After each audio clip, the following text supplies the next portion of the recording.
अब देखो यार, अगर तुम लोग ट्राइबल चीफ रोमन रेंस के फैन हो तो ये वीडियो तुम्हारे लिए होने वाली है, क्योंकि गाइस डब्ल्यूडब्ल्यूई के बाहर रोमन रेंस को एक बार फिर से स्पॉट किया गया है।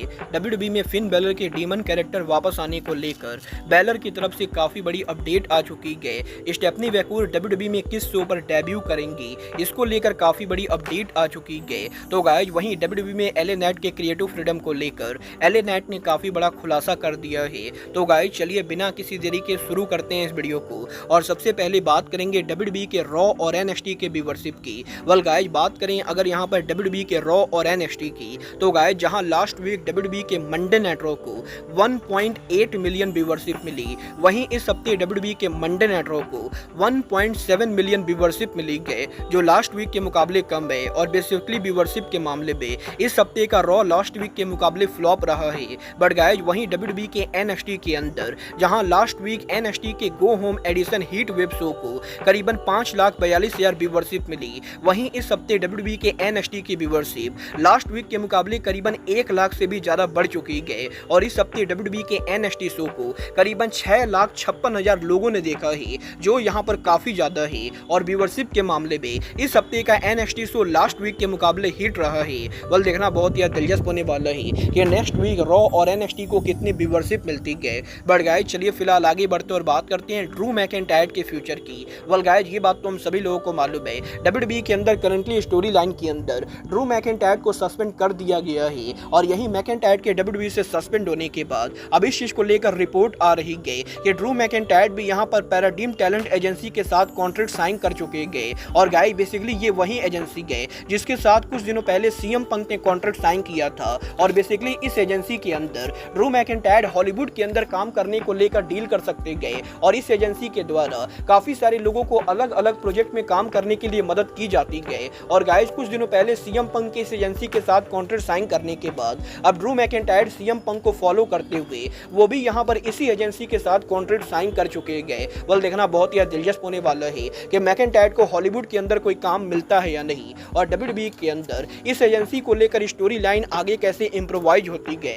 बट गाइस जहां तक बात रही इम्प्रोवाइज होने की, तो गाइस अब यहाँ पर डब्ल्यूडब्ल्यूई के मेगा सुपरस्टार एलए नाइट ने इस हफ्ते डब्ल्यूडब्ल्यूई के अंदर उनके प्रोमो सेगमेंट में इम्प्रोवाइजेशन को लेकर बात की। जहां पर एलए नाइट से जब ये पूछा गया कि डब्ल्यूडब्ल्यूई के अंदर क्या उनके प्रोमोज के अंदर वो पर्सनली कोई भी चीज खुद से बोलते गए, तो गाइस एलए नाइट ये बताते गए कि डेफिनेटली डब्ल्यूडब्ल्यूई के अंदर जितने भी रेसलर्स उनका प्रोमो कट करते गए वो सारे प्रोमो स्क्रिप्टेड होते गए। बट गाइस डेफिनेटली डब्ल्यूडब्ल्यूई पर एलए नाइट का जो प्रोमो सेगमेंट होता है, उस प्रोमो सेगमेंट के अंदर एलए नाइट काफी चीजें अपनी तरफ से इम्प्रोवाइज करते गए। और जब यहाँ पर डब्ल्यूडब्ल्यूई के राइटर्स के द्वारा प्रोमो लिखा जाता है, तो एलए नाइट यहाँ पर खुद बैठकर उसके अंदर काफी सारी चीजों को चेंज करते गए। और गाइस डब्ल्यूडब्ल्यूई के अंदर एलए नाइट के प्रोमो के अंदर ऐसी कई सारी चीजें होती गए जो ओरिजिनली डब्ल्यूडब्ल्यूई के मैनेजमेंट तो करवाना नहीं चाहते गए, but LA night personally promo के अंदर उन चीजों को इम्प्रोवाइज करते गए, क्योंकि गाइस एलए नाइट ये बिलीव करते गए कि उनका कैरेक्टर वो उनसे ज्यादा बढ़िया तरीके से कोई भी नहीं जानता है। और इसीलिए वो उनके प्रोमो के अंदर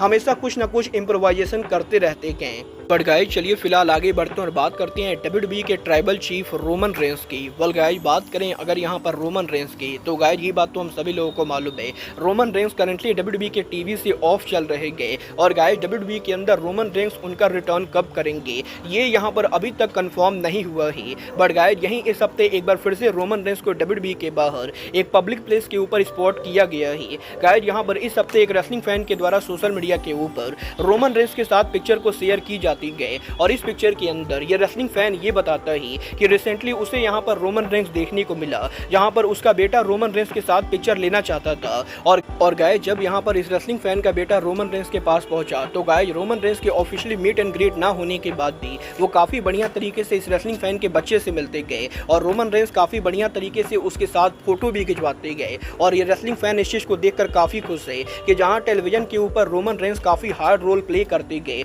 वहीं रियल लाइफ के अंदर रोमन रेंस फैंस को काफी रिस्पेक्टफुल तरीके से बिहेव करते गए। वेल गाइस ये तो बात थी ट्राइबल चीफ रोमन रेंस की। बट गाइस जहां तक बात रही ब्लड लाइन की, तो गाइस अब मैं आपको बता दूं डब्ल्यूडब्ल्यूई के इस हफ्ते स्मैकडाउन के ऊपर पॉसिबली ब्लड लाइन के अंदर एक बड़ा रिटर्न होने वाला है। और ये रिटर्न और किसी का ना होकर बल्कि जिमी ऊसो का हो सकता है। गाइस यहाँ पर इस चीज को लेकर रूमर चल रही है कि पॉसिबली इस हफ्ते डब्ल्यूडब्ल्यूई के स्मैकडाउन के ऊपर डब्ल्यूडब्ल्यूई जिमी ऊसो का रिटर्न कराने वाली है। और अब ये देखना दिलचस्प होने वाला है कि सच में अगर जिमी उसो स्मैकडाउन पर वापस आते गए तो जिमी उसो क्या पॉल हेवन के साथ आते गए या वो यहाँ पर WWE के न्यू ब्लड लाइन के अंदर इन्वॉल्व होते गए। वाल अब ये तो स्मैकडाउन को देखकर ही पता चलेगा कि जिमी उसो उनका रिटर्न करेंगे भी या नहीं। बट गाइज चलिए फिलहाल आगे बढ़ते और बात करते हैं WWE सुपरस्टार फिन बैलर की।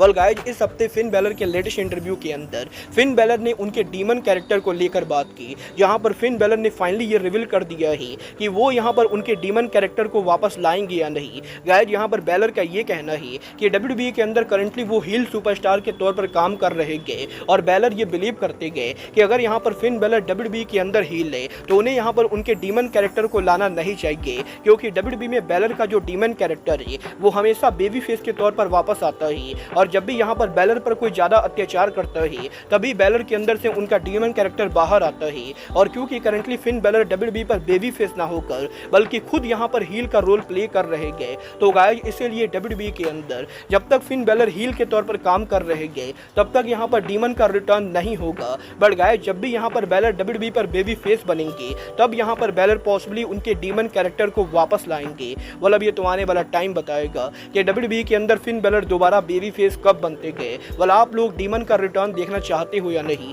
आप लोग मुझे कमेंट करके बताइए। बट गाइज चलिए फिलहाल आगे बढ़ते और बात करते हैं WWE में मेजर डेब्यू की। वेल गाइज अगर आप लोग मेरे दूसरे चैनल एलीट मनिया को फॉलो करते हो तो आपको अब तक तो ये पता चल गया होगा कि CML रेसलिंग सुपरस्टार स्टेफनी वैकूर को WWE के द्वारा साइन कर लिया गया है और यहीं WWE के मैक्सिको के one of the most talented wrestler को साइन करने के बाद अब फाइनली ये रिवील हो चुका है कि स्टेफनी वैकूर WWE पर उनका डेब्यू कब करेंगे। गाइज यहाँ पर रेसलिंग ऑब्जर्वर के लेटेस्ट रिपोर्ट के हिसाब से स्टेफनी वैकूर आने वाले 2 दिनों के अंदर WWE के ऊपर उनका डेब्यू करने वाली गए और 13 जुलाई को WWE मैक्सिको में जब उनका लाइव इवेंट करेगी तो गाइज CDMX अरीना के अंदर मैक्सिको में स्टेफनी वैकूर उनका डेब्यू करने वाली गए। वल देखना बहुत ही दिलचस्प होने वाला है कि WWE के अंदर लाइव इवेंट के ऊपर स्टेफनी वैकूर उनके डेब्यू पर क्या करती गए और गाइज WWE के अंदर स्टेफनी वैकूर का फ्यूचर कैसा होता है। वल आप लोग वैकूर के डेब्यू के लिए एक्साइटेड हो या नहीं, आप लोग मुझे कमेंट करके बताइए। बट गाइज अब आज के इस वीडियो में बस इतना ही, मैं मिलता हूँ आपसे अपने अगले वीडियो में। बट गाइज तब तक के लिए goodbye, good night and bang.